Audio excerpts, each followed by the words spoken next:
everybody. Welcome to another edition of 310 to Left, presented by your New England Ford dealers and F-Series, America's best-selling truck for 48 years, and the official truck of the Boston Red Sox. I'm Tom Caron. He's Alex Speier, and we are closing in on the trade deadline. We'll be talking a lot about that. But first, Alex, we have Mookie Betts and the Los Angeles Dodgers rolling into Fenway Park this weekend.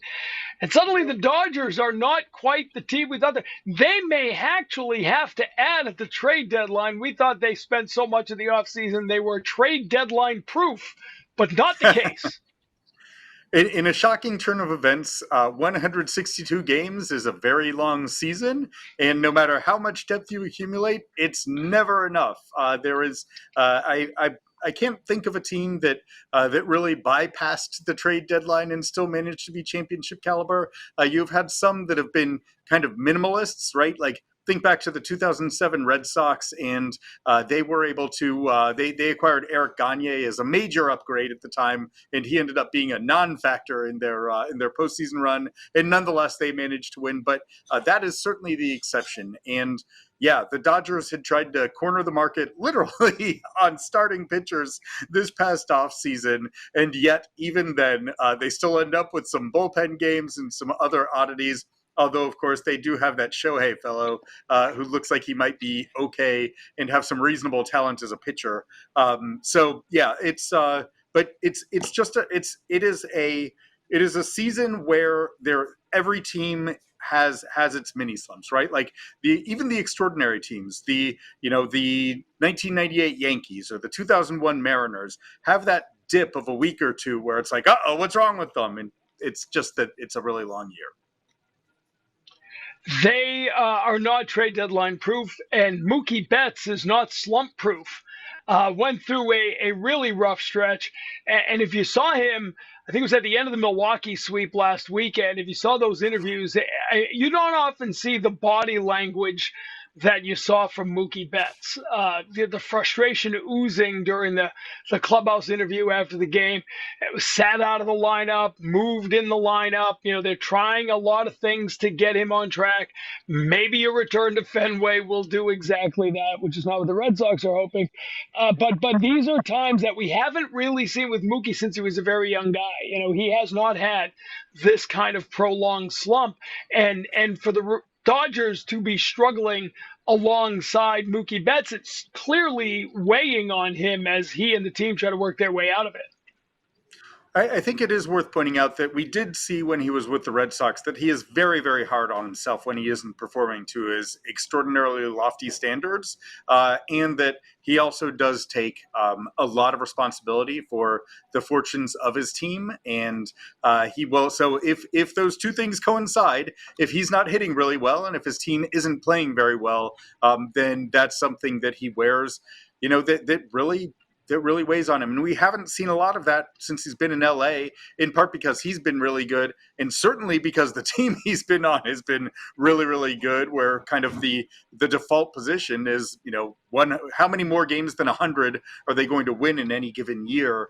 But this is a little bit different. And I think that really when you think back to the start of the season and him having that stomach issue, the stomach bug issue on the trip abroad at the very beginning of the season, it's awfully difficult to recover from that. When you end up dropping, when we periodically you have these weird illnesses, right? Like you think back to, I think Julio Lugo back in 2007 had like a tapeworm or something and lost like 20 pounds. And, it's almost impossible over the course of a season to regain the strength that's lost. It's actually one of the reasons why this Red Sox season has been really interesting, because back in spring training, remember, Wilyer Abreu got sidelined for a couple of weeks by this kind of weird gastrointestinal issue.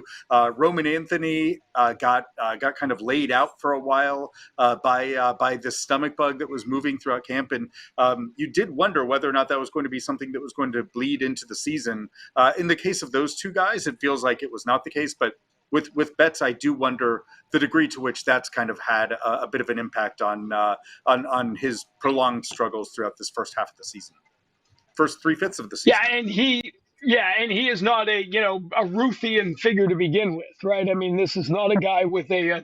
I need one of those tapeworms, by the way. I need to just get one for like a couple of weeks and manage things, especially after vacation.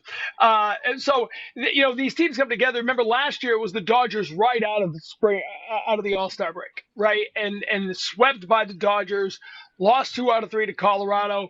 Then it was home against the Yankees, and it wound up being 7 out of 9 losses. We've talked a lot about these 3 series, the Cubs, Phillies, and Dodgers, and how that gauntlet would be. But, you lift your head up, doesn't get a whole lot easier after that. Minnesota is still a viable team. You got Houston and San Diego and Houston again. I mean, this is a prolonged, difficult stretch. I think last time I looked, they had the second toughest schedule remaining in the American League coming out of the break. It was the toughest prior to that Tampa Bay series. I think the Rockies for the rest of the year will have the toughest schedule in baseball because they don't have to play the Rockies. So that automatically means that they have one of the most difficult schedules in all of baseball. But for those of us who sort of thought, or for fans who sort of thought, well, you got to survive that 9-game stretch. It doesn't get easier. Houston's playing really good baseball. San Diego's a good team. So this is prolonged, which is why the trade deadline coming 1 week, next Thursday, 6 p.m., is so important to this team. You spoke with Kyle Schwarber. We'll get to that in a few minutes. We know what he meant to that 2021 team. Rarely can, in Red Sox history, rarely can you pin one guy acquired at the deadline who transformed a team enough to take them from sort of mediocre into the playoffs. Of course, they didn't make it till the final day of the season, but then they came within 2 wins. And if not for a Bush call when Eovaldi was on the mound, they might have gone to the World Series, but I'm over that. I've come to grips with it. But I want to pause you there. I want to pause there. This botched call business. So, I get it. I get that like there are certain moments, like, there are certain pivotal ball strike calls in history. One of the ones that I loved was talking to Max Scherzer several years after the 2013 postseason. And we were talking about Xander Bogaerts at that time. And he was like, oh, yeah, Xander Bogaerts, who I definitely struck out on the 2-2 backdoor slider. That was definitely a strike in the 2013 postseason, that Xander Bogaerts. And he remembered every circumstance about it.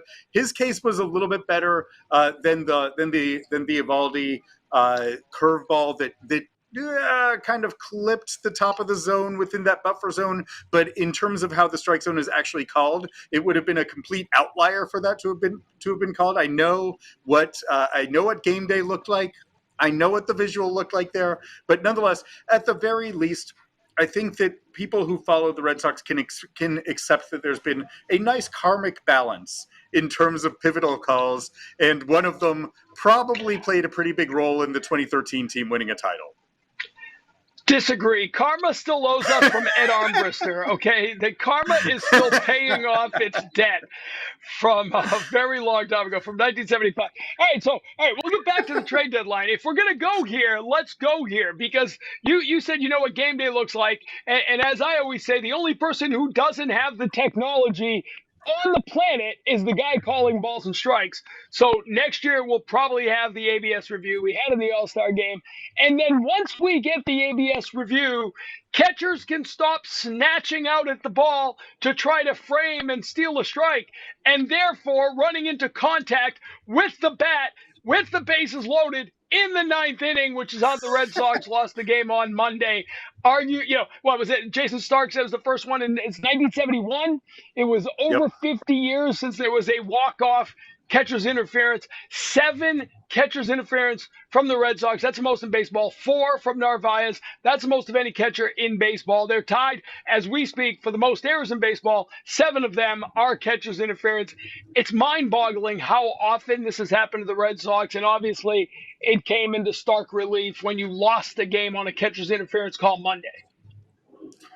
There's a lot, man. Tom, you are wound up. That vacation really left you with a lot of energy. I love it.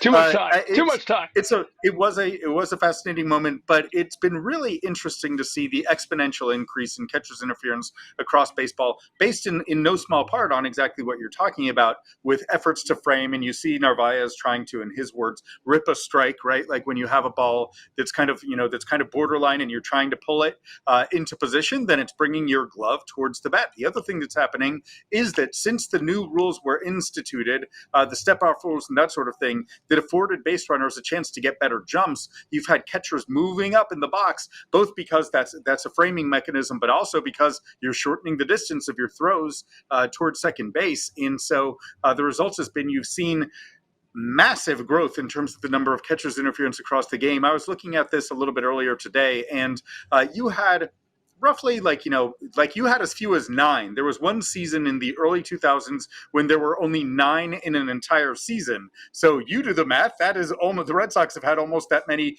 this year, and the season ain't remotely close to done. I believe that the single team record for a season is 9 at this point, and it was set by the Yankees, an organization in which Narvaez came up. So there's a lot going on there. And the Yankees have actually been, I think, trailblazers in terms of a lot of things happening in the catching game. And so they have certainly aided the proliferation of catcher's interference calls. Yeah, I think I was doing the same thing, kind of going down that wormhole. And the thing that struck out with me, 36 catcher's interference in Major League Baseball in 2018. So 7 years ago, and you're at 100 now. I think 100 last year, or 100 last year, and you're closing in on 100 already this year. But last year was 100. So in a 6-year span, you essentially tripled the number of catchers interference across baseball. That was a record. This year will be a record when it's all said and done. And you bring up a great point about the shorter throw with the increase in the running game now, and base stealing being more prevalent in the game. So you do wonder if the ABS system will have any effect on that framing, if it will get, the one knee, right? The leg out catching style, which is really good for catchers, extends careers, right? A lot less wear and tear on their knees. But all of that originally, right, was for framing, to give everyone a better look at the pitch. So it'll be interesting to see how the ABS review changes catching, right? If it does, are we too far down this path? Does it turn the clock back some? What do you think will happen out of this? Yeah, I do think that you'll see it incrementally when it's the challenge system, but I think that ultimately it's probably going to go to full-blown ABS, right? Like, I think that, again, you point out, Tom, we see it on every pitch, and it's the technology is so simple and so straightforward. The way that pitches move right now is extraordinary, and it is there's a reason why the strikeout rate is an all-time high. And of course, part of it is based on offensive approach, but a lot of it is based on the nastiness of pitchers in Major League Baseball. Their stuff is built to deceive. Who does it deceive? Hitters. Who else gets deceived in that? Umpires. That's what the pitchers are supposed to do. And given that, don't you think that it makes sense to have a very cleanly defined strike zone, particularly given that there are all kinds of other benefits? If you do have a well-defined, regulated strike zone, then you're able to implement that all across the minor league ladder, so that you have players who are developing with the very same strike zone that they're ultimately going to end up using in the big leagues, rather than having this shock value of going from AAA, where there's this minuscule, like postage stamp sized strike zone that's been squeezed by the ABS, to the big leagues where it's bigger. Like, that makes no sense. You need to have a strike zone that either is moving in the same direction up the ladder. Like, I'm okay with the bigger strike zone at the lower levels that shrinks as you move up the ladder, because otherwise the games would be interminable, based on the fact that you don't have enough command at the lower levels to be able to have an efficient game. Or you have the same dang strike zone at every level of the minor leagues, so that those kids, from the time that they're 18 years old, are learning what the strike zone is going to be at the level where they're trying to get to. So, but I want to run back to early what you said there. You are in favor of full ABS, not the review system. You want the robots calling every pitch behind the plate. I don't know that I'm for it or against it, but I think that that's inevitable based on the technology, and based on. I think, yes, for me it is, because I think that the opportunity to have almost instantaneous corrections of missed calls is too appealing to bypass, particularly given the influence of gambling on the games and the potential that's created by virtue of discretion, right? Like there's somewhere down the road there's probably going to be a scandal that involves some kind of collusion between different parties in the game on ball strike calls, and that would precipitate the automatic strike zone. Yeah, I think the review is enough, but let's see how it plays out. It's I fun. like the I love review. it. Let me say, I love the review Yeah. as a visual game element, and you take your kids to the ballpark and they're engaged in that ball strike call. I also really enjoy it because it tells me something about how good a player's strike zone judgment is when they're Right. asking for a review on a ball that's like right down the middle as a hitter. Like you're like, come on, that guy just does not see where the ball goes. They did miss an opportunity. Years and years ago, when we were first talking about this, I was at an event with Buster Olney, and Buster said when they eventually get to this, and he kind of predicted the way it would play out. It'd be like the U.S. Open. You look up at the scoreboard, they'll tell you if it's a strike. The theme from Curb Your Enthusiasm should immediately play throughout the stadium, and just sort of have that circus. You're out and the music plays. Well, maybe that'll come another day. So back to the trade deadline. We digress. The Red Sox coming up, and let's get to the interview. That's what makes this 3:10 to left. Sometimes it's 3:12 to right. We just sort of meander. You spoke. It would be a much Kyle shorter Schwarber. podcast without digressions. Yeah, it would, but who wants that? I mean, then you'll have robots. Just like calling the strikes and balls, you'll have robots introducing an interview with Kyle Schwarber, who could talk to a robot. He could talk to anybody, and he spoke with you. You spoke with him in Philadelphia, correct? Yeah, he settled, right? Like as you said, he can talk to anyone. I happened to be there, so it all worked out great for 3:10 to left.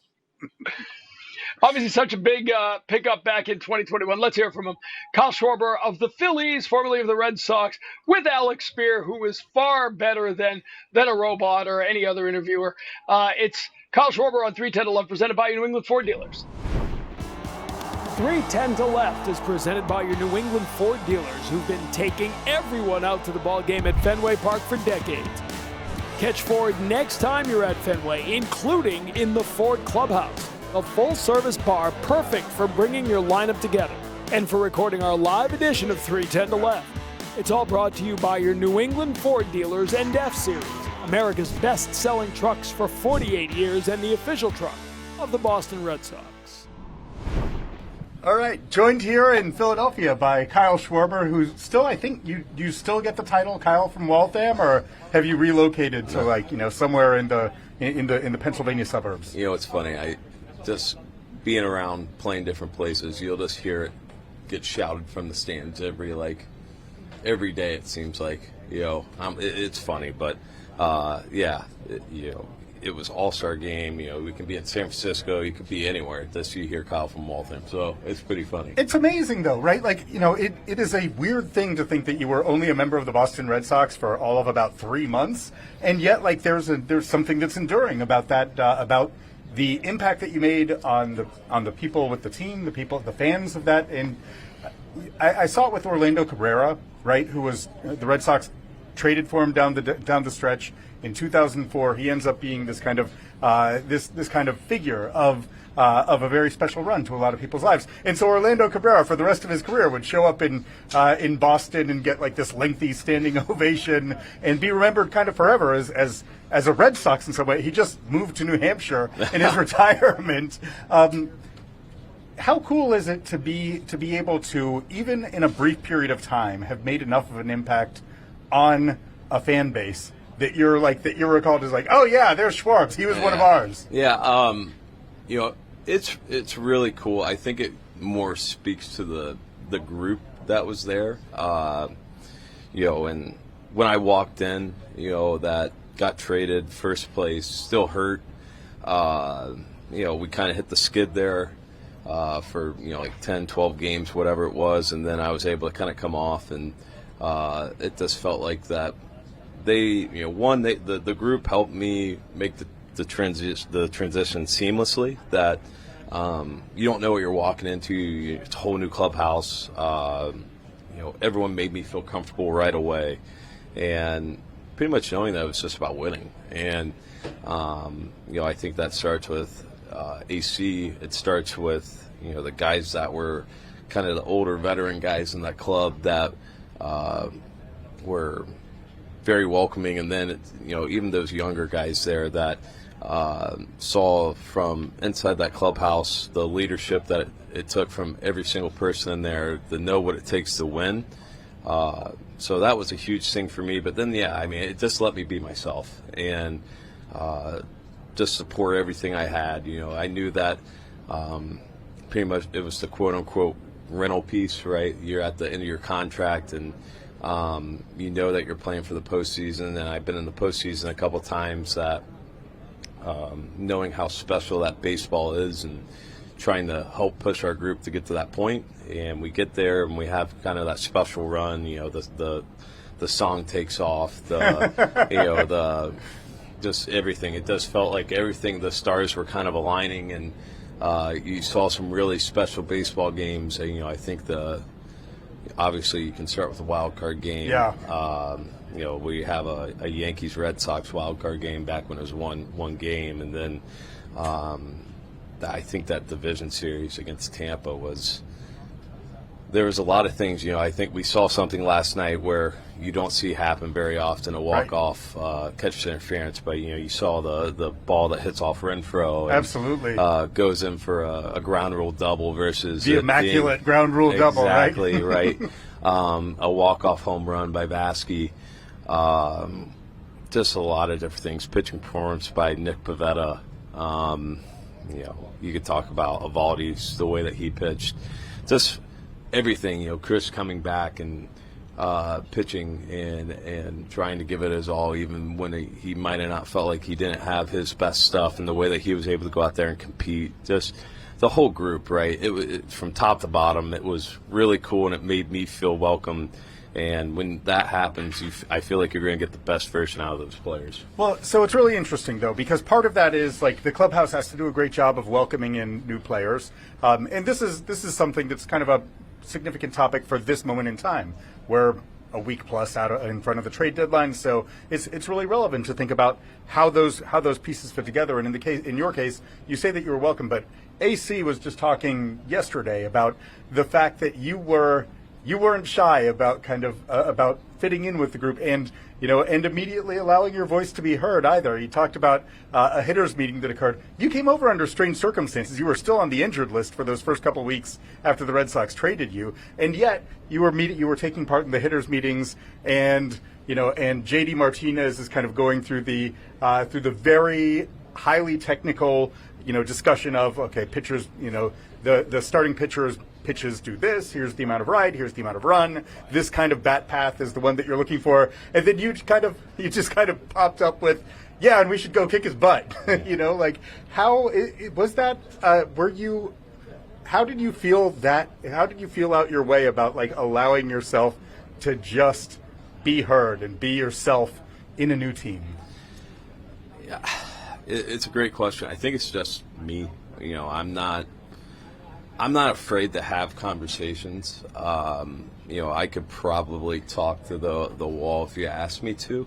It might not podcast. It might not be long, but I could do it. But when you're in that scenario, and being in Chicago there for the first part of my career, and seeing the way that guys were treated when they were traded over to us, or in the way that they kind of just seamlessly fit in, you can kind of see that. You're anxious. You don't know what you're going to be going into, and you could just kind of tell right away when you walk into the room of guys. You kind of knew that it was just going to be a little bit easier, and then you go into the hitters meeting, and obviously they greet you. You say hello, you say who you are, introduce yourself.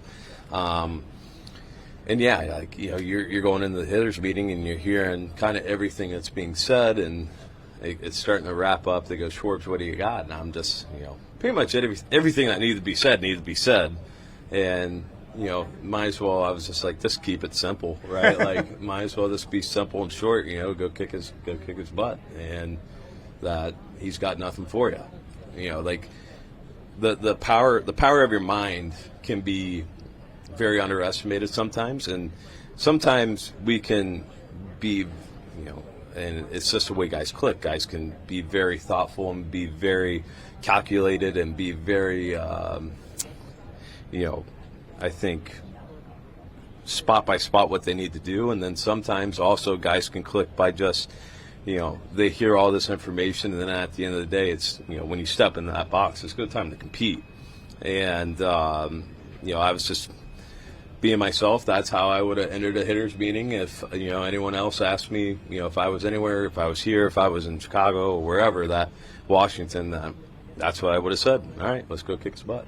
Well, one of the things that's, it's truly been, I'm so glad that I got a chance to be around the dynamics of you integrating with the team. And it was under strange circumstances. Again, like, it was COVID times, right? So, like, we as media members were never in the clubhouse. We didn't get to see what it was like inside of the room. Yeah. Nonetheless, to get an understanding and appreciate the way that you were able to connect quickly with people, You see it with there are a few players in the game who have the ability to connect really broadly and really quickly, right? Like, I'm seeing it with Alex Bregman over with the Red Sox this year. I got to see it with Justin Turner when he was a member of the Red Sox as well. To you, how important is having someone who's very comfortable in their own skin, being a voice, a connective voice with a team?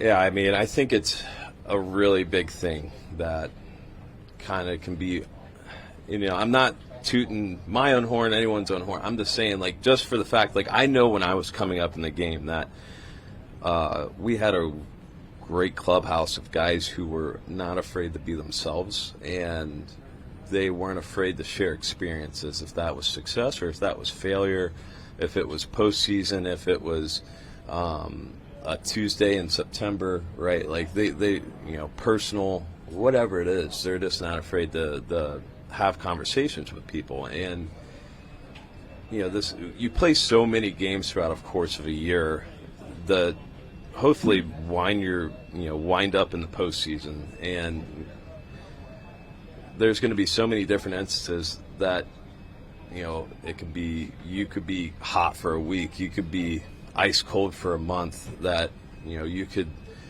make a base run mistake, you could do what you could just do the stupidest thing, or you could do the best thing ever. And realizing that, like, there's always going to be tomorrow. There's tomorrow. Obviously you have to wake up, right? You gotta be breathing, but there's going to be that game tomorrow. So why not? I've experienced a lot of different things in this game, especially at the big league level. Yeah.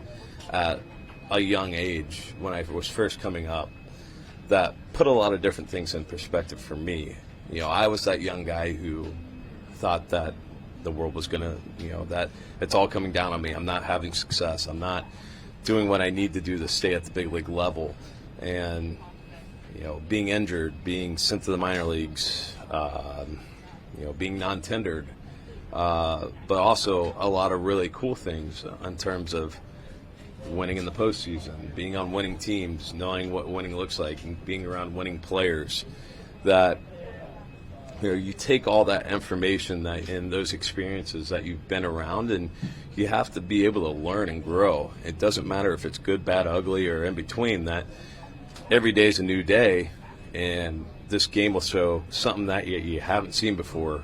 But if you can already have experiences and share experiences with people, that it might make it a little bit easier for if that situation or if that something does pop up, that you can realize that, man, I'm not the only one on this island. That feels like it's happening to me, or whatever it is, that you can have that conversation with someone and not be afraid to have that conversation with someone, because a lot of people have probably been in that spot before as well. Well, I think that's one of the reasons why your tenure in Boston was so special, and made, like you mentioned, there's always the next day. In your case, it was there's always a next play, right? Like when in the postseason you were playing first base, a position in which you had very, very little experience, and you were having a tough go of it. And so, rather than retreating from that, all of a sudden you make a routine play, and the fists come flying up, right? Like, Yeah. I mean, in some ways, like, you've done some amazing things, some iconic things in your career, right? Like, you think about, like, blasting a ball off the scoreboard in Wrigley Field in 2015 that goes, like, 6,000 feet or whatever it was. You talk about, like, you know, you talk about what you were doing in the All-Star game this year with having an opportunity to have this moment of the home run of the home run derby or whatever we call that thing that decided the All-Star game, where you won a bunch of guys an extra $25,000 and had this kind of like sweet moment of 3 perfect swings. But how, like, when you think about the ability to accept, like, and kind of laugh at yourself for a moment of difficulty, or like failure seems a little bit harsh on it, like, how proud are you of the fact that you were able to, like, you know, to take what could have been a really difficult moment and make a lot of people feel like that's totally fine and you can move on from that? Yeah.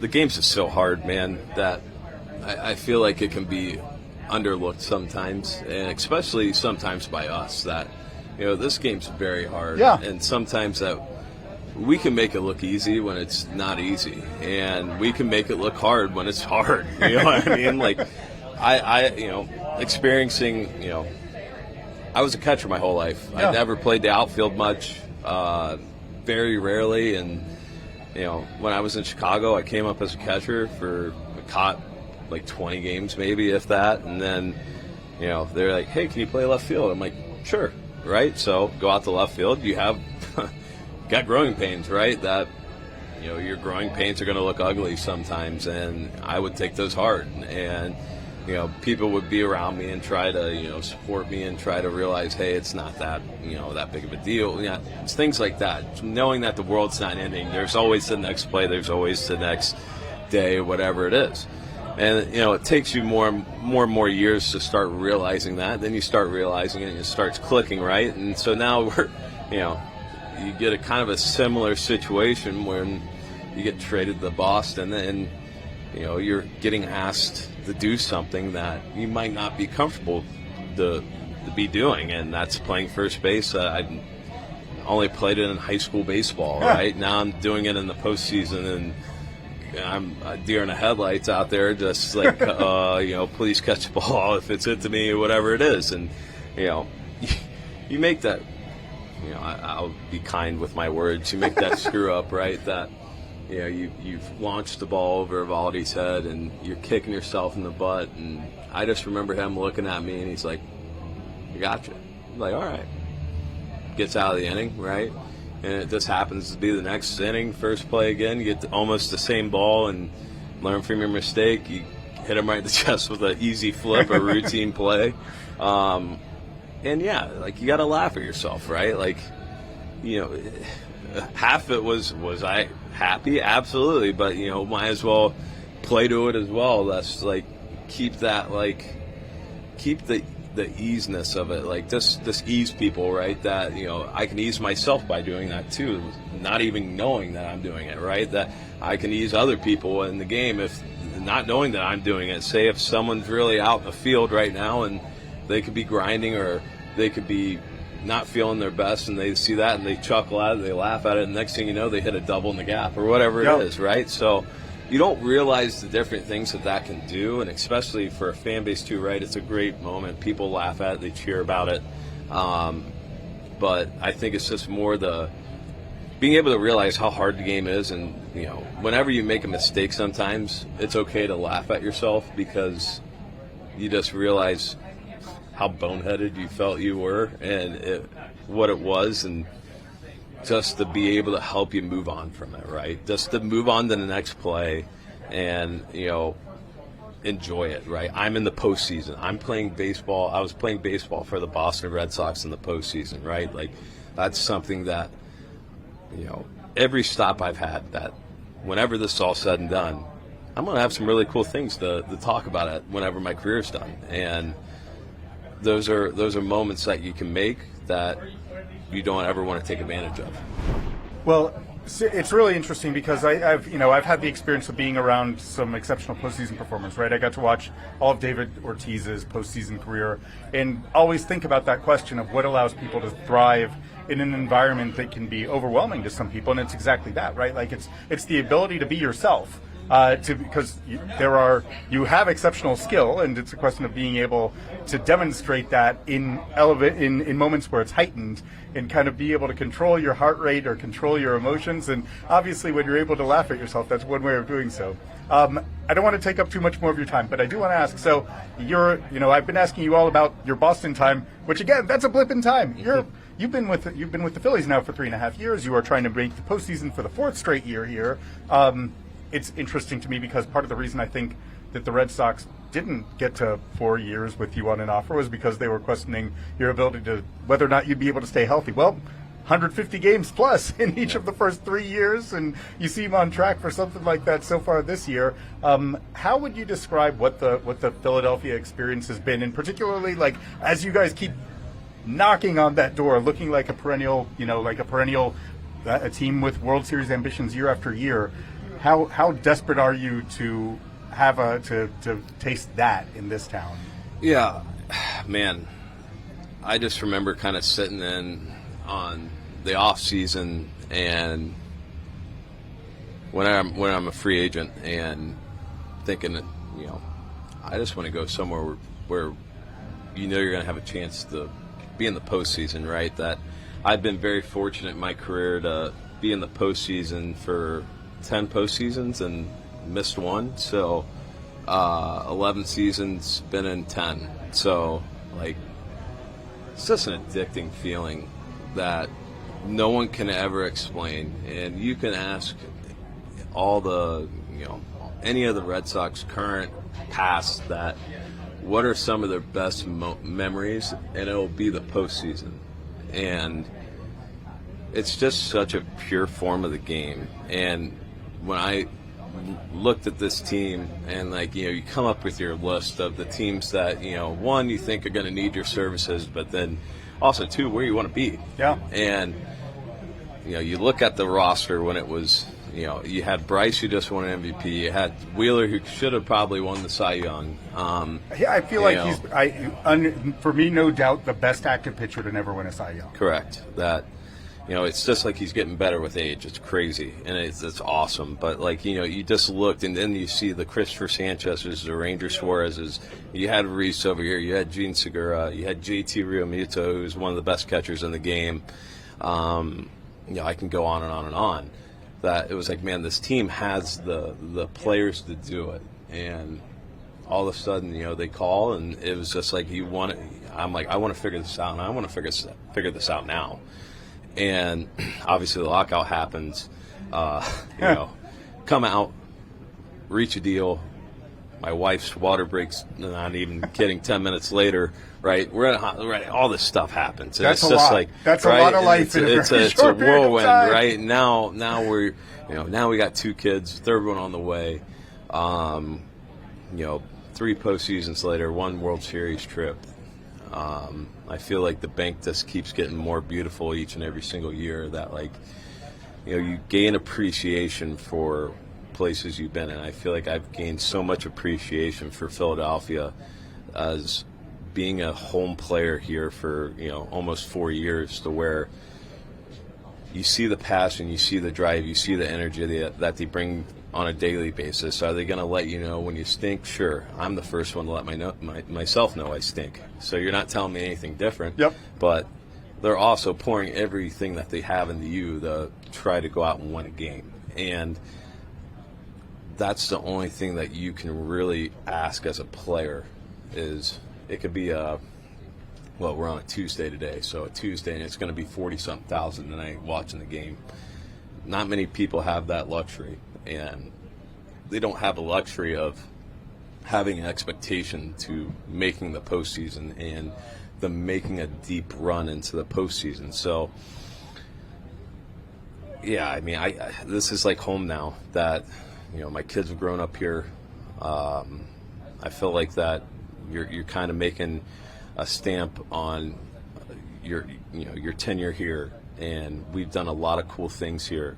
we got a lot of great people within our organization and within our clubhouse that, I wish that people could see on a daily basis that what we do is so cool and right. Not everything's always going to be peaches and roses. Everyone goes through different times, but to see the way that, what we've come from when I first got here to where we're at now, like it's so awesome. And I got a lot of appreciation for it. And I got a lot of appreciation for the city of Philadelphia and our fan base, just the way that they're able to keep pouring on their support. And whenever we make another Red October, that, it's going to come out in full force. Well, for someone who's been, you hope 10 postseason appearances in 11 years with a lot of pretty incredible memories coming up. I think it's going to be very interesting for you to go through the next cycle of free agency as you're still only 32, but you have this incredible experience and legacy in the game, and it's cool that you're able to visit so vividly both the Boston part, even as you get to the end of this Philadelphia. Well, the end of this contract, nearing the end of the contract in Philadelphia, not necessarily the end of the Philadelphia experience. But Kyle, great to catch up, man. Really appreciate it as always. Thanks for joining 310 to Left. Yeah, thank you so much. Appreciate the time. Have a good one. 310 to Left is presented by your New England Ford dealers who've been taking everyone out to the ball game at Fenway Park for decades. Catch Ford next time you're at Fenway, including in the Ford Clubhouse, a full-service bar perfect for bringing your lineup together and for recording our live edition of 310 to Left. It's all brought to you by your New England Ford dealers and F-Series, America's best-selling trucks for 48 years and the official truck of the Boston Red Sox. And by the way, if you're going to have an addiction to the postseason is a healthy addiction. We applaud Schwarber for that. I said it at the beginning, right? Rarely has there been a single addition to a team that has transformed an offense the way Kyle Schwarber changed the 2021 Red Sox. He's been a great fit in Philadelphia now. But Alex Cora loves to tell the story, right, about how he was just like, enough of the analytics. Let's just go get this guy. And you need, I think Bregman brings that here. You need a certain amount of that in the clubhouse.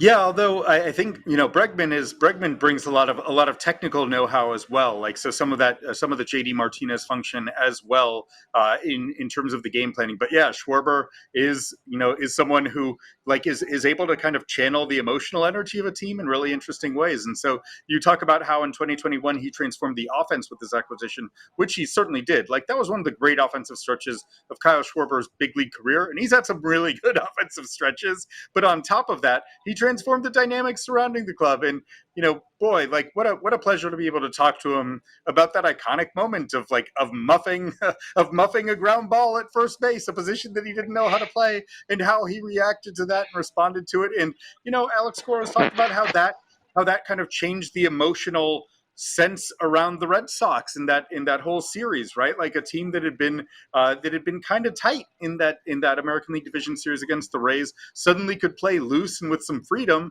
because they had someone who was willing to kind of make light of himself in a way that said, hey, it's okay for everyone to move on. Yeah, Schwarber is one of those kind of special clubhouse presences, and you do when you are around teams like it is not a thing that you quantify, but it's something that you see and that you definitely feel when you have a player who helps to kind of elevate, who has positive externalities and elevates the play of those who are around him. It is a good reminder that 2021 team is a good reminder the 2020 team. That not the 2020. There is not a single good reminder from the 2020 team, except that the COVID part of 2020 is kind of what I was getting to, right? I mean, it's easy to forget that in those first couple weeks of September 2021, I think it was an 11-day stretch where 12 Red Sox players were taken off the roster because of COVID, right? They had players scattered at hotels across North America. Xander Bogaerts taken out in the middle of a game down in Tampa. I mean, no one on earth thought September 7th, September 8th, September 9th that the Red Sox were going to the playoffs. But they managed to pull it out, which is a reminder that, you get into the tournament. I love it when I tweet that the Red Sox are currently holding a wild card. That's good enough for this team now? Yes, because getting into the tournament in today's baseball is the ticket to potentially winning it all. And we've seen teams go on heaters in the postseason. And that didn't used to be the case, but now it is, especially when we see how many teams get buys and lose. And just getting in is enough. And a 2021 team reminded you of that. Yeah, every team would take the bye, right? Like given the choice, would you rather have the bye or would you rather have to win a wild card round in order to advance? Every team would take the bye and the guarantee of being in the division series. That said, we've seen it in multiple seasons at this point, whether it's with the Phillies in 2022 or with the Diamondbacks in 2023 or with the Rangers in 2023, where you get in and you have to win a lot in the postseason, but you're able to those 2 to 3 extra games in that first round, like that doesn't necessarily slow what you're able to accomplish moving forward in that season. So yeah, you absolutely take the entry into the postseason tournament, knowing that your fate is in your hands and you have an opportunity to kind of shape your own, to shape whatever you want to in that month of October. And there can be some pretty meaningful and pretty fun baseball that's played over the course of that, no matter how you get it. No doubt about that. So we thank Kyle Schwarber for spending time. That was a great interview. It was fun to listen to. And we move on, right? The deadline a week away. The Dodgers coming to Fenway, just that little 3-game series. Then it's off to Minnesota. Then they're home for a stretch. Houston and Kansas City. Then you're off to San Diego and then Houston again. Kind of keep reiterating the schedule. But the fortifications are needed because the difficult schedule is stretching out before them and it's not letting up anytime soon. And of course, August is where a lot of teams hit the wall. Like that is where you can get crushed by an absence of depth. Because I mean, honestly, both August and September now, right? Because it's no longer the situation where you get to have the massive roster expansion in September. So you're able to get up to 28 players and 14 pitchers in September now, which is a slight increase, but it doesn't have quite the same effect on managing workloads that it once did. But yeah, this is a serious test of what the Red Sox are capable of, right? Like there's, they are, in order to position themselves to be able to have meaningful games in September and to keep pushing after a wild card spot, they really have to play at an extremely high level again, because they're playing a bunch of extremely good teams. And they're not doing this with the low degree of difficulty path by any stretch of the imagination. They're going to have to kind of take on all comers, and it's going to be a very interesting test of this team's talent and fortitude. It's also a stretch of a lot of road baseball, right? I'd have to 15 out of 24, something like that, out of the break are on the road. And this, we haven't seen this in a while, but this is a team. We've taken them to task for the last few years for not playing well enough at home. They play well at Fenway Park, winning about 2/3 of their games at Fenway Park. They have become a more traditional team that struggles on the road, wins at home. That's all well and good, except right now you're playing a lot of games on the road, and they're going to have to turn that around. Yeah, I mean, they made some very intentional efforts to make themselves better suited for Fenway Park, and those have largely paid off, right? Like we're seeing the approach and impact of their right-handed hitters translating to Fenway Park and creating an explosive offense there. Whether or not they're able to have that translate to the road, TBD. We're seeing in these at the beginning of this stretch to open the second half that there have been some difficulties being able to really get the offense going and sustaining it with parks that have very different dimensions than the ones that are best tailored to their offensive approaches. Maybe it's because they don't like wearing the same uniform 2 days in a row, and when they're home, it's a different uniform every night. It's green on Fridays, yellow on Saturdays, white on Sundays. When they're home for 3 days, you'll see them in 3 different uniforms this weekend. It's a broad palette, Tom. Yes, it is. Yes, it is. Experience the rainbow this weekend at Fenway Park in Boston. All right, Alex, 1 week away until the trade deadline. I don't know if it's been announced yet, we'll be doing a live 3:10 to left on the morning of the trade deadline. Maybe you haven't been informed of this yet, but congratulations. You'll be coming into the studio early. And then, of course, you'll be part of our trade deadline extravaganza, which is a tradition unlike any other here at Ness. And I think we come on the air at, do you know what time we come on the air in the afternoon? I think we come on at 5. I think it's a 6 o'clock deadline this year. But we never know what time we get off. That's the beauty. I usually trust on. you with my schedule information, Tom. So let's say that. Not sure that's a good call. Not sure that's a good call. The problem, though, like I said, is we never know when we're getting off the air. There have been several times where I was minutes away from thinking we were leaving, and then an hour and a half later we're wrapping up the show because, they traded Manny Ramirez or Nomar, 20 minutes after 4 o'clock deadline. We got the word that the fax machine had unjammed and the deal had gone through. And then, of course, we wish happy birthday to my son who watched them trade his favorite player just about every year on his birthday because he was born on the trade deadline, which was his fault. He has no one else to blame but himself for that. All the right, ultimate trade deadline acquisition.